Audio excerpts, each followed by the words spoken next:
good morning, and thank you for joining us. This is Hope from the Hill, weekly broadcast of the Cedar Street Baptist Church of God. I am Dr. Anthony Chandler, and I'm honored to have you join us today in worship. Please don't change this channel. You are about to be blessed.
Forgiving, he's always providing, he's always making a way forever and always and forever. Somebody scream, he's the same.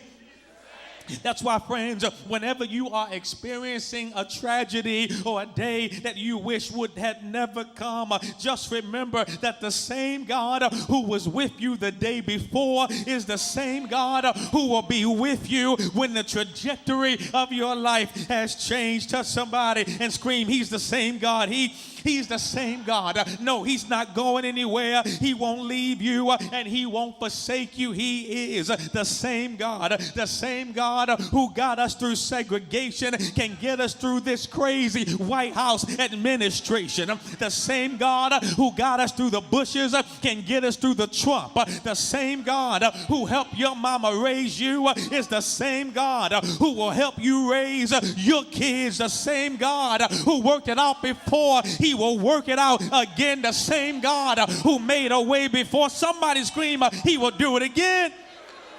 In this text, the children of Israel seem to have forgotten who God is and who God has proven himself to be. They are facing what looks to be a tragedy. They are moving forward, but Pharaoh just won't let them be. Apparently, he has changed his mind. He told them to leave, gave them permission to go, but Deacon Holmes, now that they are gone, he changes his mind. He pursues them with the intentions to kill. He is now on their trails close enough for them to now see him and his soldiers. And quite naturally, friends, the children of Israel are now fearing for their lives.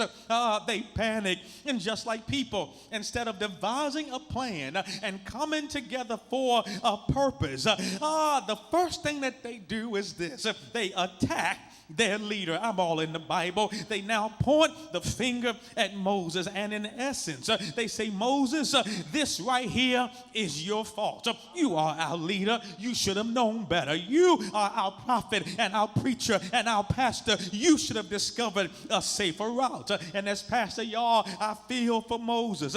Pastor Moses is already stressed. Pastor Moses has not had any time to spend with his wife and his son. When was the last time you heard me mention the name Zipporah? We haven't heard her name since Exodus chapter 2, and that was Moses' wife. When was the last time you heard me mention the name Gershom? Moses had a son that nobody has heard anything about. The people have now turned on their leader. Just last month, they were celebrating him. October was Pastor's Appreciation Month. They even had envelopes being circulated around the Israelite camp, and a few folk even wrote a few nice love notes to him. But Moses is now the blame. They blame Moses and are now sending him emails and text messages that say we should have stayed in Egypt. We were all right in Egypt. Egypt wasn't that bad. I mean, was it that bad being a slave? I mean, we were just working for the man. Was it that bad? I mean, what's so bad with not having your own? What's so bad about having somebody else tell you what to do? What's so bad having somebody else tell you when to move? What's so bad about living life below the standard? They have poured Pastor Moses into this church meeting and are now asking, what have you done to us? We were fine back in Egypt. And church, I don't want to belabor this moment today, but have any of you ever lived or had to work or even had to socialize with people who are never satisfied, who are never content, who are always mumbling and grunting and always got something to say? Touch your neighbor and say, this is for me right here. This. Always complaining. If it ain't one thing, it's something else. How do you hang on to a marriage or in a relationship with somebody who, no matter what you do, no matter how many sacrifices you make, no matter what you put up with, they only focus on that thing you just can't do right? How do you live in a home with these 21st century millennial-nized children who want iPhones and cable TV and expect to eat out 4 nights of the week, but give you attitude when you tell them to wash the dishes or vacuum the floor or take out the trash? How do you work with people in a church who are so stuck in their history that they can't move forward into their destiny? Has anyone ever been here before? You did your part, and now things appear to be failing, and now everybody wants to blame you. I'm talking to somebody in this house today who was saying, Pastor Chandler, I did my part. I held up my end of the deal. I did what I was supposed to do, and now they blaming me. They turning on me. Who am I talking to today? Okay, maybe for you it's not people. Maybe it's that complicated situation that's too hard for you to explain in church today, but you do know you followed all the rules. You did all the right things. You worked hard to meet all the qualifications. You did everything your doctor told you to do. You followed the advice of Big Mama and them. You've even committed to being a good child of God. And now you are sitting in church saying, is this my reward? I've been faithful. I've never cheated. I'm not perfect, but I'm consistent. Now is this my reward? I went to school. I studied long and hard. I kept my system clean. I passed the drug test. I mastered the interview, and my references are top notch. And still nobody somebody has called me back. Is this my reward? I've been watching what I eat, cutting back on what I drink, paying attention to my health and controlling my weight. Now my doctor tells me he sees something that he doesn't want to see. Is this my reward? I've been faithful to my church. I'm consistent in my attendance. I bring my tithe and my offering, and when my pastor calls me, if I can help, I do. But now I got to deal with people in my church whispering when I walk in the room, talking about who she thinks she is or who he thinks he is. Is this my reward? Just the other day, Moses and the children of Israel were following a pillar, rejoicing and singing, God is a good God. Yes, he is. But now they are singing, now that we've come to the end of the road. Church, what do you do when your life is facing a tragedy? As I try to sit down, I must confess I love Deacon Willie Brown Sr., how Moses responds. Moses is a man I love to call my leader. If you look at the text, the people screamed out to God and then shouted questions and even insults to their leader. But the reason why I really like Moses is because Moses gives us a strategy for tragedy. He instructs them and now instructs us with two things, and I'm done. Two things, and we're going home. Friends, when tragedy hits your life, number one, quickly turn your fear into faith. Do me a favor and touch somebody because they falling asleep on me. I see them. Just touch them and say, turn your fear. Come on, say, turn your fear into faith. Turn your fear into faith. Moses tells the people in verse 13 these two words. He says, fear not. Fear not. The King James translation reads, fear ye not. The Message translation reads, don't be afraid. In Baltimore, it's translated, don't be scared. But in Churchill, they say, stop tripping. Do me a favor and look at somebody and say, stop tripping, stop tripping. Do you remember what he did before? Stop tripping. Do you remember how he helped you before? Stop tripping. Do you remember how he opened a door before? Stop tripping. Do you remember how he healed you? How he made a way? Somebody scream, stop tripping. Because of that mass shooting in Texas last week, and we've been praying for them all week, but because of that mass shooting, the devil is trying to convince people that the church is no longer a safe place to worship, but he is a liar. Somebody scream, he's a liar. Oh, come on, make him a liar and say, I came to church because I was glad when they said unto me, let us go into the house of the Lord. High five your neighbor and say, this is a safe place.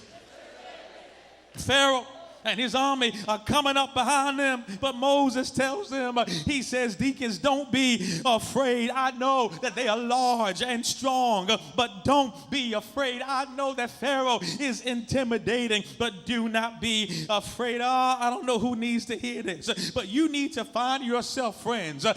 Some faith friends. Somebody scream that, faith friends. Faith. You need some faith friends. You got enough fake friends. You got enough friends who are only your friend because they don't want to be your enemy. Preach, Pastor Chandler. They are only holding on because being your friend comes with some benefits.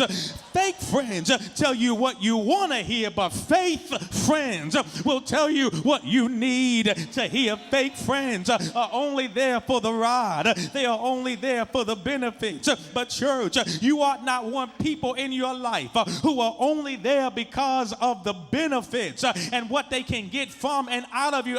You need some people who got some faith. Who am I talking to? Somebody scream faith, faith. You need some faith friends. Think about this. You never see a giraffe hanging out with a turtle. Let me say it again.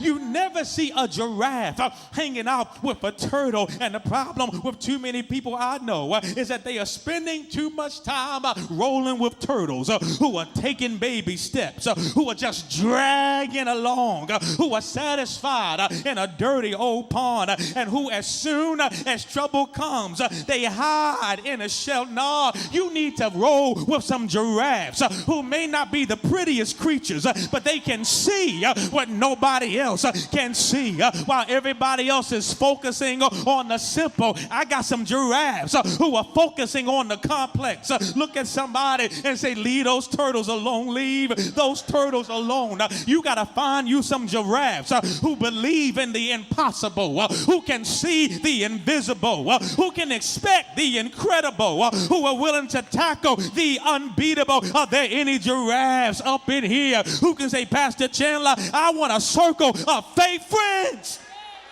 I want a circle of faith friends. If we got to fight a giant, you grab the knees and I'm going for the midsection. If we got to face some lions, you grab a rock and I'll grab a stone. If we got to take the roof off, we'll take it off piece by piece. If we got to cross the ocean, you take the rear and I'll take the front. I need a circle who is willing to do what has never been done before. We'll start our own business. We'll work our own plan. We'll create our own processes. We'll build our own systems. We'll discover our own brand, and we will get it done because faith without works is dead. Look at somebody and say, don't be afraid.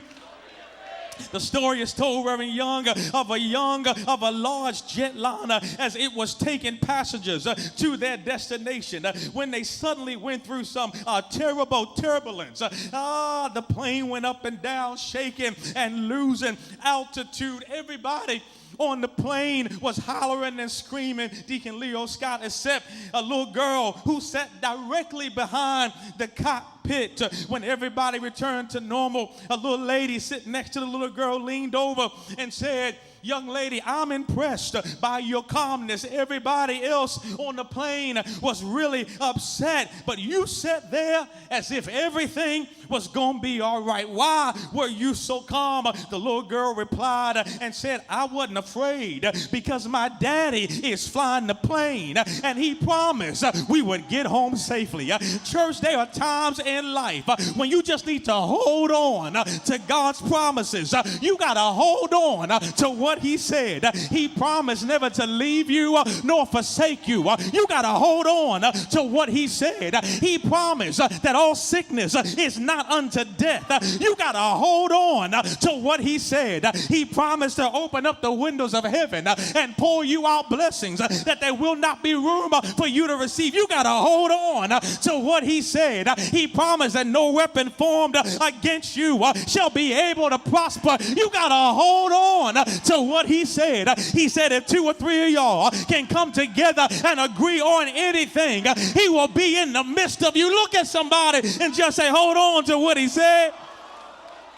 Hold on to what he said. Sometimes you got to trust God's sovereignty, even when you don't understand his strategy. Who am I talking to up in here? Look at somebody and say, turn your fear into faith. But not only does he tell them to turn their fear into faith, y'all were in church a long time last week. I'm going to get you out early today. But then as I prepare to take my seat, Moses encourages them, number one, to turn their fear into faith. But then he encourages them to trust the voice of victory. Can I say it one more time? Because it blessed me when I heard it. He said, trust the voice of victory. Come on, touch that person in front of you and say, trust the voice of victory. Trust the voice of victory. He says, stand still and see the salvation of the Lord, which he will show you today. For the Egyptians you see today, Moses tells them, you shall never see them again. He flat out tells them that today God is going to wipe out your enemies. You don't want to miss church next week. It's going to be so good. He says God is going to wipe out your enemies right from your view. Whoever is against against you, thank you, Jesus. Whoever is making your life difficult, whoever is blocking you from a promotion or a blessing or who am I talking to today? God wants you to know that he has a plan for them. Stop trying to get back at folk. Stop trying to go toe to toe. Stop trying to retaliate. Moses said, the Lord will fight your battle. Can I say it one more time? Because it's starting to feel good to my soul. He said, the Lord will fight your battle. All you got to do is be still. Come on, touch two people and just say, be still, be still. Just sit back, be still, and watch God do what he does. Because when God does it, he does it so well. Somebody say, I know that's right. Moses instructs the people to listen to the voice of victory. We will pick up here next week. But as you go home today, I just want to encourage you to listen out for the voice of victory. Good day, y'all. But as I told you earlier in this sermon, the cold weather, it kills bacteria. And some of you need to get rid of some bacteria, some infectious growth called negativity. Let me say it again. You need to get rid of negativity. My friend, you can't live a positive life with a negative mind. You can't be great if you surround yourself with negative people. Ask God to deliver you from negative people. I read something the other day that said, don't let negative and toxic people rent space in your head. Raise the rent and kick them out. Who am I talking to? You need to tell people that negative energy is not welcome here. Look at somebody and say, not today, not today. Come on, just say, I can't today. Take that negative spirit and sit next to somebody else. Take that negative spirit and go to another place. Take that negative spirit and roll on to another church, because this is the season when you got to surround yourselves with people who can hear the voice of victory. When I think about the things that are taking place in my life, I need to hear the voice of victory. When I think about some of the challenges I'm facing right now, I need to hear the voice of victory. When I can consider my future and my dreams and the plans that God has for me, I need to hear the voice of, am I by myself today? But is there anybody in this room who can say, I need to hear the voice of victory? And when somebody tells me no, and that I can't do it, and that it can't be done, it doesn't mean I can't do it. It simply means I can't do it with them. I gotta find somebody else who has a victorious spirit and a victorious mindset. You gotta tell the devil, get away from me with your negative spirit. I need to hear the voice of victory. And as I go to my seat, isn't that why you come to church?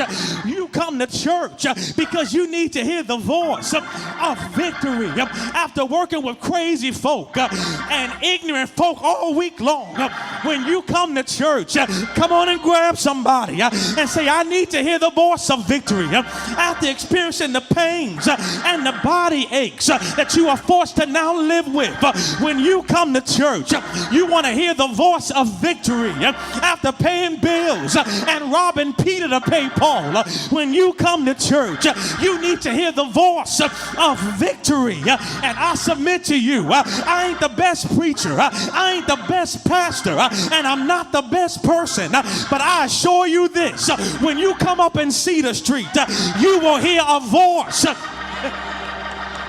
You will hear a voice of victory.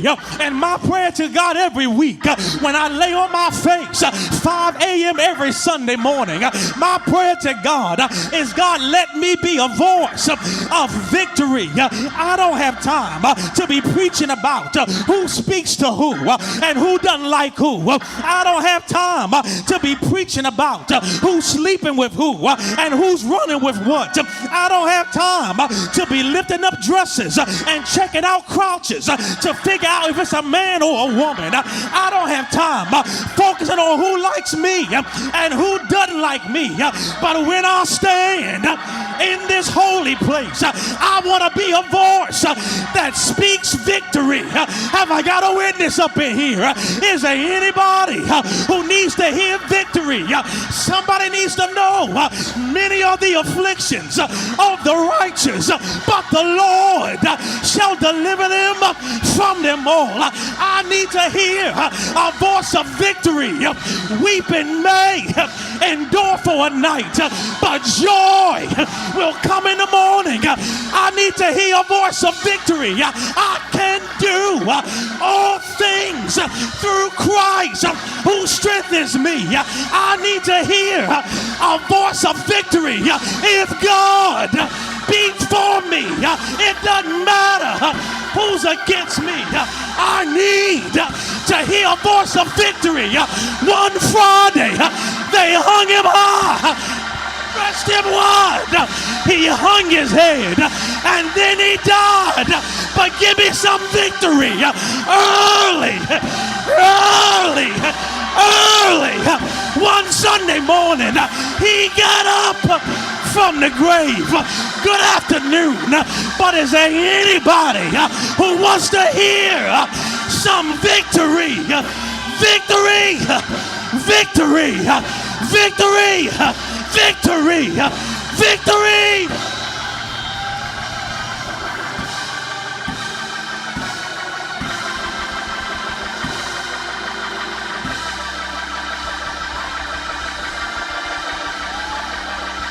Come on, just throw your arms around 3 people and say, I'm a voice of victory. I'm a voice.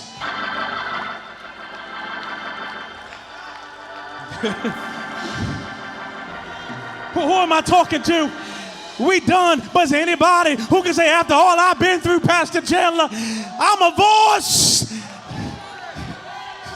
Should be dead and gone, should have lost my mind, should have lost everything, but I'm still here, I'm still breathing, I'm still moving. I am a voice of victory. Wow, what an amazing worship opportunity. I pray that you were blessed by our broadcast. If you don't have a church home, I encourage you to come and join us one Sunday. We have 2 morning services. One begins at 7:45. The second begins at 10:45. I would love to have you as our special guest. Come on over. We're located 2301 Cedar Street in Church Hill. I'd love to see you in worship. Until next time, I want you to live in the favor of God and also know that God loves you, and so do we. Have a great week. Good day, CSBC family. Welcome to another edition of CSBC TV. Let's tune in and find out what's happening here at CSBC. On Sunday, December 3rd, we will celebrate First Lady Day, which honors our intelligent, fearless, and phenomenal First Lady, Dr. Talisha Chandler. Our special guest will be Bishop Vashti McKenzie, 117th elected and consecrated Bishop of the AME Church and National Chaplain of Delta Sigma Theta Sorority Incorporated. Join us as we celebrate Christmas at Creighton, December 16th from 11 a.m. until 1 p.m. Help us be a blessing to the families by donating books, toys, games, gift cards, turkeys, and gently used clothing. Donations will be accepted until December 13th. Please visit the community room or see Deaconess Florence Jackson following service to sign up for your zip code. Join us for our Leaders and Workers Retreat, January 6th. All leaders and ministry members are expected to attend. Registration will begin November 26th. The cost is $5 before December 10th and $10 after. Our guest presenter is Dr. Craig Oliver from Elizabeth Baptist Church in Atlanta, Georgia. This has been another edition of CSBC TV. Until next time, always remember that Cedar Street is your hope from the hill. Have a safe and wonderfully blessed week. Today's weekly broadcast is brought to you in part by Manning Funeral Home. Walter J. Manning Funeral Home has been providing professional and caring service to the families in our communities since 1941. They provide pre-needed and pre-planning services, as well as cremation and video tributes. Their large chapels, spacious parlors, and caring staff are all a part of a third generation carrying out a tradition of dignity and respect.